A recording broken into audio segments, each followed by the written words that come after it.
Okay, today we're going to practice monitor and clarify. Remember to check our own understanding. We want to make sure that we understand the story Judy, Moody, Mood, Martian. We've been practicing this in small group together. We go back in the text and reread to make sure that we understand and make sure that we know the correct answer to the question. So that's what we're going to do today, but you're going to do it on your own. So again, if you need to zoom in, you can click that little button over there and push it once, and then push the arrow.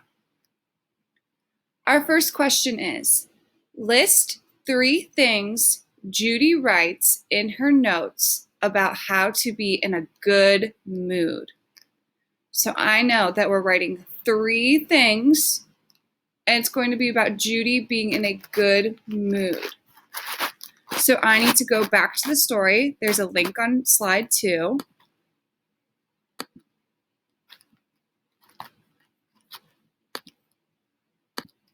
So now I need to look at the story and find where it talks about Judy Moody writing in her notebook.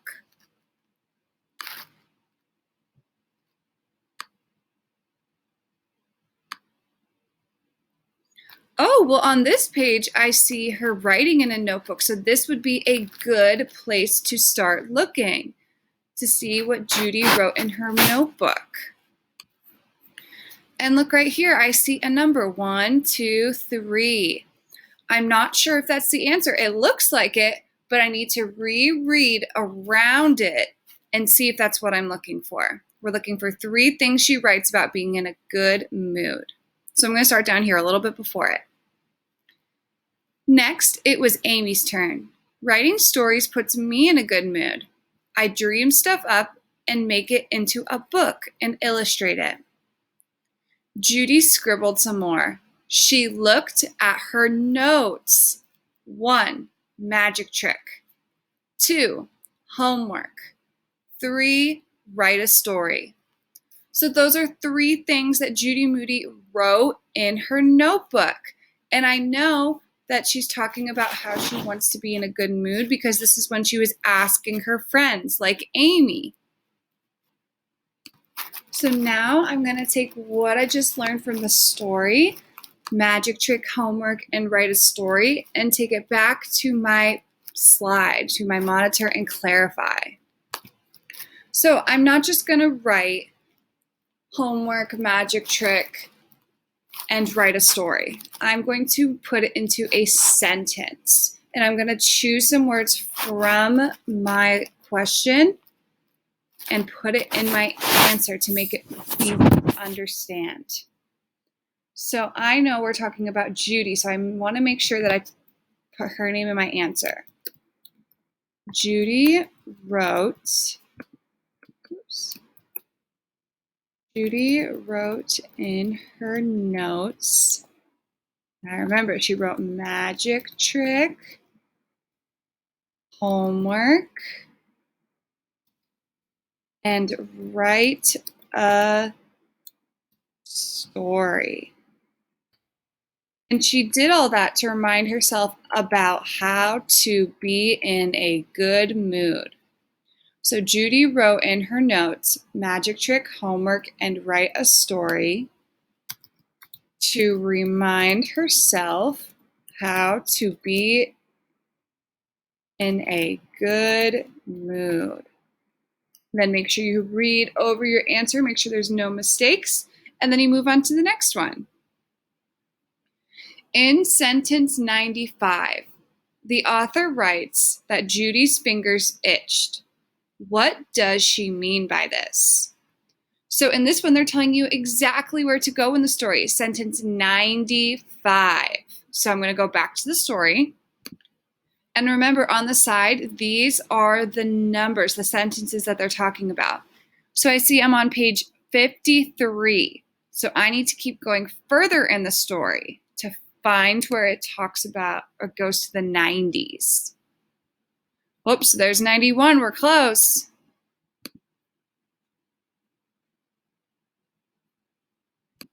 There's 95. So remember, they wanted to know, what does it mean when she says her fingers itched? This being in a good mood was harder than it looked. Judy's fingers itched. So I really don't understand what that means. So I'm going to read a little bit before and a little bit after so I can figure out what it means when they say her fingers itched. Jessica crinkled her forehead. I was just going to measure the carpet. She started to stretch the tape measure across the rug. Boring. This being in a good mood was harder than it looked. Judy's fingers itched. If only she were back in her closet with her finger knitting. She stared at Jessica some more. Do you ever miss the bus to school? Judy asked. Okay, so when she says her fingers itched, right after it, she talked about her finger knitting. And remember, Judy started to change.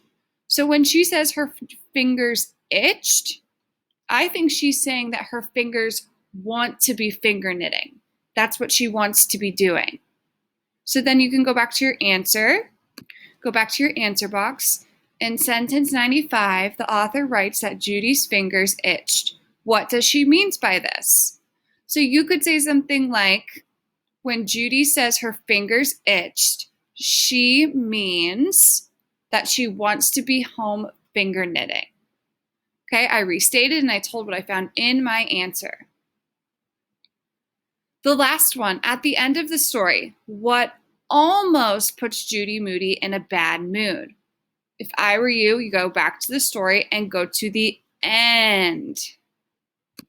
So I'm going to click through and I'm going to go to the end of the story to figure out what almost put Judy Moody in a bad mood. So again, we're going to have to reread to find our answer. Judy tugged at the end out from under Mouse. Who yarn bombed my clean room, Mouse, she said. Don't even try to say it was stink. At last, she had time for her new rave, finger knitting. She went to her closet to get some more yarn, but there was no more yarn. Not one ball, not one skein, not even a snippet.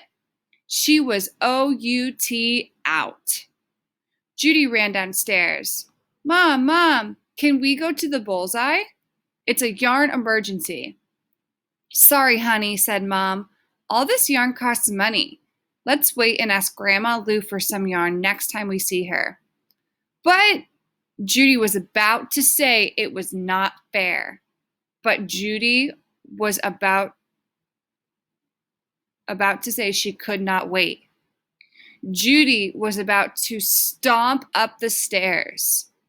But that would mean she was in a mood.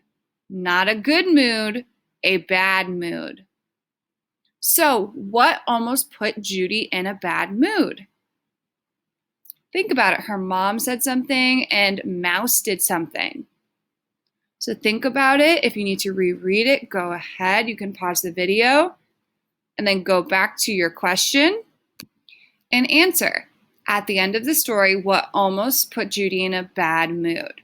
You could say Judy Moody was almost in a bad mood because, and then tell me what you think. When you're finished, read over each of your answers and then go ahead and turn it in on Google Classroom.